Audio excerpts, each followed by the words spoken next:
Italy और Africa के बीच में एक समुद्र है और उस समुद्र के बिल्कुल बीचों बीच कुछ छोटे छोटे आइलैंड्स हैं जिन्हें दुनिया माल्टा के नाम से जानती है। अब अगर बाहर से देखें तो ये एक खूबसूरत टूरिस्ट स्पॉट है, पर अगर आप इस जगह की जमीन के अंदर जाएंगे तो आपकी रूह कांप जाएगी, क्योंकि इस छोटी सी जगह के नीचे एक पूरी दुनिया छुपी हुई है। जमीन के 30 फीट नीचे पत्थर से कटे हुए कमरे हैं, दरवाजे हैं, रास्ते हैं और 7000 इंसानी हड्डियां बिखरी पड़ी है। पर सबसे डरावनी बात यह है कि इन हड्डियों के बीच 12 ऐसे स्कल्स मिले हैं जिन्हें देखकर वैज्ञानिकों का दिमाग घूम गया है, क्योंकि ये स्कल्स लंबे हैं, पीछे की तरफ इतने खिंचे हुए जैसे किसी और स्पीसीज के हो, और हर एक इंसान के सिर में जो एक लाइन होती है ना, सैजिटल सूचर, इन स्कल्स में वो लाइन है ही नहीं। मतलब ये पैदा ही ऐसे हुए थे और ये किसी भी इंसान में पॉसिबल ही नहीं है। और ऊपर जमीन पर 50 टन के पत्थर के मैसिव टेम्पल्स खड़े हैं जो उस जमाने में बने जब इंसानों के पास ना तो व्हील थी ना ही लोहे के टूल्स थे। तो आखिर इन्हें उठाया कैसे गया, लगाए कैसे? माल्टा के लोग कहते हैं कि ये सब एक 25 फीट लंबी जायंटनेस ने की थी जिसका नाम था सैनसुना। पर सबसे खतरनाक बात यह है कि 1940 में 30 बच्चे और उनके टीचर इसी जमीन के अंदर गए और कभी वापस ही नहीं आए। हफ्तों तक उनके पेरेंट्स जमीन के नीचे से चीखने की आवाजें सुनी, पर लाशें आज तक नहीं मिली। वेल, ये है माल्टा का हाइपोजियम, दुनिया की सबसे पुरानी अंडरग्राउंड स्ट्रक्चर। पर सवाल ये है कि वो 12 स्कल्स किसके थे, वो जायंट्स थे कौन, और उस जमीन के अंदर आज भी क्या छुपा है जिसने 30 बच्चों को निगल लिया? इन सभी सवालों के जवाब जानेंगे आज के इस एपिसोड में। सो हेलो गाइस, मैं हूं कौशिक और चलिए शुरू करते हैं एक और नए एपिसोड को। दोस्तों, वीडियो में आगे बढ़ने से पहले मैं देख पा रहा हूं कि आप में से आधे से ज्यादा लोगों ने अभी तक सब्सक्राइब नहीं किया। यार क्या कर रहे हो? सब्सक्राइब करना बिल्कुल फ्री है, नीचे सब्सक्राइब वाला बटन दबाओ और साथ ही में नोटिफिकेशन बेल ऑन कर देना। तो माल्टा के लोग कहते हैं कि बहुत पहले एक रात को आसमान में एक आग का गोला दिखा था, इतना बड़ा कि पूरे आइलैंड पर ऑरेंज रोशनी फैल गई। वो चीज सीधा आइलैंड पर आई और पास के जंगल में जाकर गिरी। जमीन कांप गई, एक तेज रोशनी चमकी और फिर सब कुछ अंधेरा हो गया। लेकिन जब लोगों ने उस तरफ देखा तो जंगल में से कुछ निकल रहा था, एक फिगर इतनी बड़ी कि पेड़ों से भी ऊंची थी। लोग डर गए, भागने लगे, लेकिन उस फिगर ने किसी को भी नुकसान नहीं पहुंचाया। उस फिगर का नाम था सैनसुना और वो एक जायंटिस थी। सैनसुना ने लोगों को बताया कि वो नेफिलिम रेस से है, एक ऐसी रेस जो इंसानों से कहीं बड़ी और ताकतवर है। उसने कहा कि वो इस आइलैंड के लोगों की रक्षा करेगी और फिर उसने वो किया जो किसी इंसान के बस की बात ही नहीं थी। आइलैंड पर जो 20 टन के भारी पत्थर बिखरे पड़े थे ना, सैनसुना उन्हें एक हाथ से उठा लेती थी, धीरे धीरे रखी जाती थी एक के ऊपर एक। उसने पूरे आइलैंड पर ऐसे करके 30 से ज्यादा पत्थर के टेम्पल्स बनाए। सबसे बड़ा टेम्पल गोजो आइलैंड पर है जिसका नाम है गांतीजा। माल्टा की लैंग्वेज में इसका मतलब होता है जायंट, और ये टेम्पल ना आज भी खड़ा है। लेकिन सैनसुना की कहानी में एक और बात है जो बहुत जरूरी है। कहा जाता है कि सैनसुना एक हाथ में पत्थर उठाती थी और दूसरे हाथ में अपने बच्चों को। ये बच्चा आधा जायंट था और आधा इंसान। According to Maltese legend, a giantess called Sansuna constructed these monumental temples so that the local people could worship. अब इस बात को याद रखना क्योंकि ये बाद में बहुत काम आएगा। अब आप सोच रहे होंगे कि ये तो बस एक सिंपल सी कहानी है, लेकिन 1530 में कुछ ऐसा हुआ जिसने लोगों को सोचने पर मजबूर कर दिया। उस वक्त माल्टा का गवर्नर था जॉन एबेला। उसने देखा कि आइलैंड पर जो बड़े बड़े टेम्पल्स है ना, वो सब मिट्टी में दबे पड़े हैं। उसने वर्कर्स लगाए और खुदाई शुरू की। टेम्पल्स निकले तो एबेला हैरान रह गया। इतने बड़े पत्थर, इतनी अच्छी फिटिंग, ये एंशिएंट फार्मर्स के बस की बात नहीं थी। फिर एक दिन एक वर्कर को एक पत्थर के क्रैक में कुछ मिलता है। वो उसे निकालकर एबेला को दिया। ये एक हड्डी थी इंसानी टांग की, सबसे बड़ी हड्डी, फेमर। लेकिन ये फेमर नॉर्मल इंसान के फेमर से 2 गुना बड़ी थी। अब अगर किसी इंसान की टांग की हड्डी इतनी बड़ी हो तो उस इंसान की हाइट होगी लगभग 10 फीट की। एबेला के हाथ कांपने लगे। उसने पूरे आइलैंड पर और खुदाई करवाई और 1647 तक इतनी बड़ी बड़ी हड्डियां मिल गई कि उसने एक पूरी बुक लिख डाली। उसने कहा ये टेम्पल्स जायंट्स ने बनाए थे। लेकिन बाद में वैज्ञानिकों ने चेक किया तो ये पता चला कि वो हड्डियां एलिफेंट्स की थी, इंसानों की नहीं थी। तो ऊपर जमीन पर जायंट्स का कोई भी प्रूफ नहीं मिला, लेकिन नीचे जमीन के अंदर की कहानी बिल्कुल अलग थी। तो साल 1902 में ब्रिटिश नेवी माल्टा में अपना बेस बड़ा कर रही थी। एक जगह वर्कर्स जमीन खोद रहे थे। कुछ फीट खोदने के बाद अचानक जमीन टूट गई और नीचे एक बड़ा सा अंधेरा कमरा खुल गया। माल्टा म्यूजियम के डायरेक्टर सर टेमी जेमेट को बुलाया गया। जेमेट नीचे उतरे तो उन्हें यकीन नहीं हुआ। नीचे एक पूरी दुनिया थी। पत्थर की दीवारें, पतले दरवाजे थे, फर्श थी बिल्कुल वैसे ही जैसे ऊपर के टेम्पल्स। लेकिन ये सब जमीन के नीचे था और ये सिर्फ पहला लेवल था। इसके नीचे एक और लेवल था, जिसके नीचे एक और। जेमेट ने इस जगह का नाम रखा हाइपोजियम।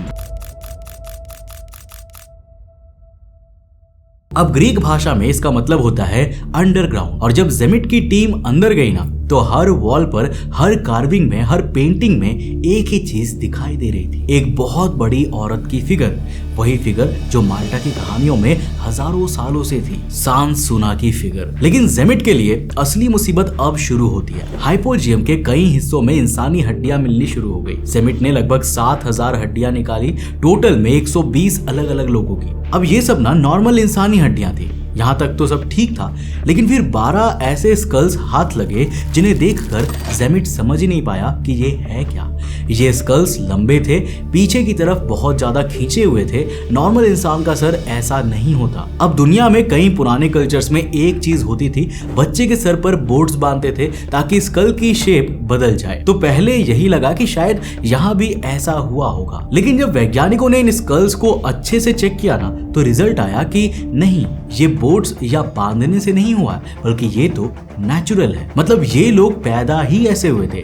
और फिर एक और बात सामने आई जो और भी अजीब थी। हर इंसान के सर में एक लाइन होती है, एक सीम। इसे सैजिटल सूचर कहा जाता है। ये तब बनती है जब बचपन में सर के 2 प्लेट्स धीरे धीरे जुड़ जाती है। ये हर इंसान में होता है, कोई भी एक्सेप्शन नहीं होता। लेकिन इन 12 स्कल्स में ये लाइन थी ही नहीं। सर एक ही सॉलिड हड्डी का बना था। ये किसी भी इंसान में पॉसिबल नहीं है। तो फिर ये स्कल्स किसके थे? अब याद है सांसुना की वो बात कि उसका एक बच्चा भी था जो आधा जायंट था और आधा इंसान। अगर एक जायंट और इंसान का बच्चा पैदा होगा तो उसका सर नॉर्मल इंसान जैसा नहीं होगा। शायद वो लंबा होगा, शायद उसमें वो लाइन नहीं होगी, शायद वो बिल्कुल वैसा दिखेगा जैसा जेमेट को हाइपोजियम में मिला था। ये एक थियरी है, प्रूफ नहीं है। लेकिन 1920 में नेशनल ज्योग्राफी मैगजीन ने रिपोर्ट किया कि माल्टा के सबसे पहले रहने वाले लोग एक अलग रेस के थे जिनके सर लंबे थे। और इस रिपोर्ट के बाद इन स्कल्स को डिकेड्स तक पब्लिक से छुपा कर रख दिया गया। किसी को दिखाया ही नहीं गया, किसी को स्टडी करने नहीं दिया गया। बस कुछ साल पहले इन्हें डिस्प्ले पर रखा गया है। लेकिन आखिर इन्हें क्यों छुपाया गया था, इसका जवाब आज तक नहीं मिला।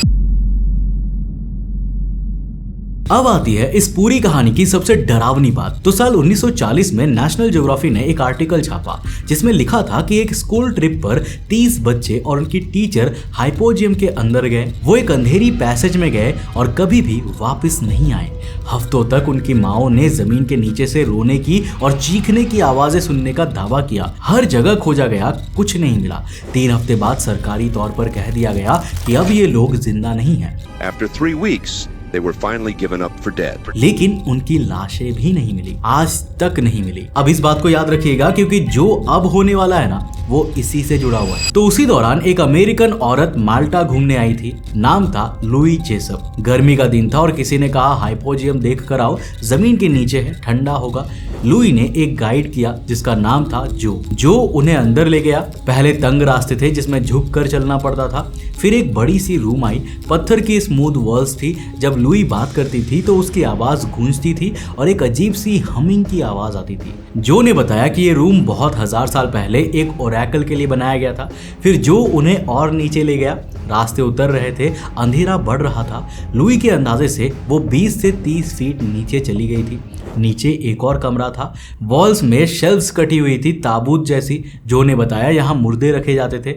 दीवारों में छोटी छोटी छेदें थी। लुई ने एक छेद में झांका, अंदर हड्डियों के ढेर थे। जो ने कहा बस टूर खत्म, अब वापस चलो। लेकिन लुई की नजर एक छोटे से दरवाजे पर पड़ती है, सिर्फ 3 फीट चौड़ा। उसने जो से पूछा वहाँ क्या है। जो ने कहा अंदर जाओगी तो अपनी जिम्मेदारी है और ज्यादा अंदर नहीं जा पाओगी। लुई ने इसे चैलेंज समझा। उसने एक रस्सी रस्सी ली और अपनी कमर में बांधी। उसकी 3 सहेलियों ने भी रस्सी बांधी और चारों उस छोटी सी ओपनिंग में घुस गई। अंधेरा था, हाथ में मोमबत्ती थी, रास्ते तंग थे। काफी देर तक चलती रही, फिर रास्ता खुला और लुई खड़ी हो पाई। लेकिन जैसे ही खड़ी हुई उसे लगा जैसे वो आगे गिर रही है। एक ठंडी हवा का तेज झोंका आया, रस्सी ने पीछे खींचा और लुई बच गई। उसने नीचे देखा तो समझ गई कि वो एक बहुत ही पतली लेज पर खड़ी है, सिर्फ 2 फीट चौड़ी, और आगे सीधा 50 फीट का खाली अंधेरा था। और तभी लुई ने सामने देखा और जो दिखा उसके बाद वो जिंदगी भर नॉर्मल नहीं रही। सामने की तरफ एक ओपनिंग में से कुछ फिगर्स निकल रही थी, एक के बाद एक लाइन में 20 थे। लुई के अंदाजे से उनकी हाइट 25 फीट की थी, क्योंकि उनके सर सामने वाली दीवार के आधे तक पहुंच रहे थे। वो बहुत धीरे चल रहे थे, बड़े बड़े कदम, कोई आवाज नहीं। फिर अचानक सब रुक गए। सबने एक साथ सर उठाया और लुई की तरफ देखा। फिर सब ने एक साथ हाथ उठाया और लुई को अपनी तरफ आने को इशारा किया। सब एक साथ, जैसे सब एक ही दिमाग से चल रहे हो। लुई वहीं पर जम गई, हिलने की ताकत नहीं रही। तभी एक और ठंडी हवा का झोंका आया और मोमबत्ती बुझ गई। चारों तरफ अंधेरा और लुई चीखने लगी। वो पैनिक में अपनी सहेलियों को धकेलते हुए चिल्ला रही थी, वापस जाओ, वापस जाओ। चारों औरतें गिरते पड़ते उस रूम में वापस आई जहां जो खड़ा था। जो ने एक लफ्ज नहीं बोला, लेकिन लुई ने उसकी आंखों में देखा और उसे यकीन हो गया कि जो जानता है कि नीचे क्या है।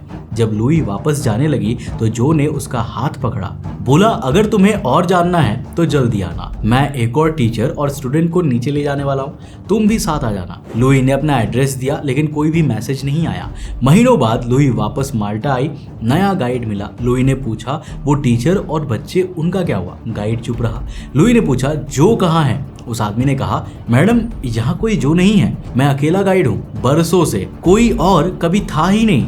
लुई को उस आदमी से डर लगा। वो चली गई और उसने कभी दोबारा माल्टा का नाम नहीं लिया। अब ये सब सुनने के बाद कुछ चीजें हैं जो बिल्कुल सच लगती है और कुछ का प्रूफ नहीं मिलता। माल्टा के टेम्पल्स रियल है, आज भी खड़े हैं। कार्बन डेटिंग से प्रूव्ड है कि ये कम से कम 5000 साल पुराने हैं। ये फैक्ट है। नाजदा टेम्पल का सन के साथ अलाइनमेंट भी रियल है। अगर ये 10,200 BC में बना हो तो बिल्कुल परफेक्ट मैच होता है, लेकिन इसका सीधा प्रूफ नहीं मिला, तो ये अभी थियरी ही है।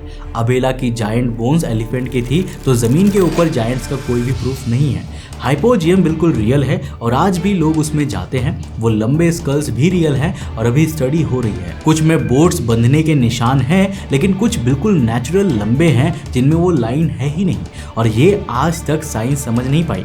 30 बच्चों का गायब होना, इसका कोई भी सरकारी रिकॉर्ड नहीं मिलता। माल्टा के सेंट पॉल्स चर्च के नीचे भी एक पेंटिंग है जिसमें बच्चों के अंदर जाके गायब होने की कहानी है। ये शायद एक वार्निंग थी बच्चों को डराने के लिए, ताकि वो अंदर ना जाए। लुई जेसप असली इंसान थी और उसने ये सब सचमुच लिखा था। लेकिन हाइपोजियम के नीचे वाली रूम्स वैसे नहीं है जैसी उसने बताई। हो सकता है अंधेरी जगह में पानी में मोमबत्ती की रोशनी से उसे कुछ और दिखा हो, लेकिन इन सब के बाद भी कुछ सवाल हैं जिनके जवाब किसी के पास नहीं। जिस जमाने में इंसानों ने व्हील भी नहीं देखा था, उस जमाने में 50 टन के पत्थर कैसे उठे, कैसे रखे गए इतनी अच्छी तरह से कि हजारों साल बाद भी टाइट है। अगर नाजरा 12,000 साल पुराना है तो उस वक्त यहाँ पर कौन था जिसे सूरज की चाल इतनी अच्छी तरीके से पता थी?